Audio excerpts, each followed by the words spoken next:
I'm Joey, and today I'm bringing you day 24 for our church-wide Advent devotional series. Today we're going to be talking about soaking in silence. When was the last time you soaked in the tub? Hot water healing is nothing new. As early as 2000 BC, Egyptians used hot baths to ease pain and evoke relaxation by placing sizzling rocks into the water.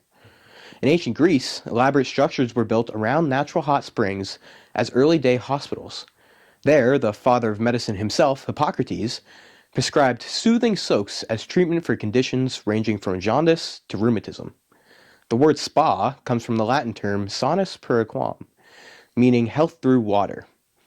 Battle-weary Roman soldiers routinely used hot wells to recover from their physical and emotional wounds.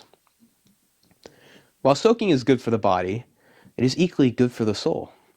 Like a bubble bath for the weary heart, soaking in silence is a time of saturating yourself in the presence of God. No words, actions, or thoughts are necessary for soaking. It's a time of just being, allowing the silence to minister to the busy mind, tired body, and weary soul. What does soaking in silence look like? Well, it's hard, but it's also simple. In a time of sitting quietly, clearing your mind, and focusing your attention on being silent, it can be for 10 minutes or several hours, whatever your schedule and attention span can handle. You can sit, stand, run, walk, drive, whatever enables you to work out your thoughts and relish the quiet. It is a time with few words or noise. Wait and see what God brings to mind during your soak, and remember, let your words be few. Now let's reflect on this. Like a bubble bath for the weary heart, soaking in silence is a time of saturating yourself in the presence of God.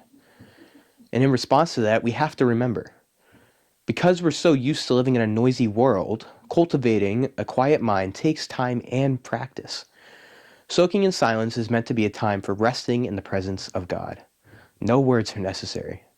As you practice focusing your mind on being quiet, try giving your brain something to do. Try meditating on a specific word, phrase, or verse of Scripture. Repeat it in your mind and keep yourself focused. Consider each word and what it means. As thoughts come to you, don't forget to write them down and come back to them when you're done. In Scripture, we can find Ecclesiastes chapter 5, verse 2. And it says, "Do not be hasty to speak, and do not be impulsive to make a speech before God. God is in heaven, and you are on earth, so let your words be few."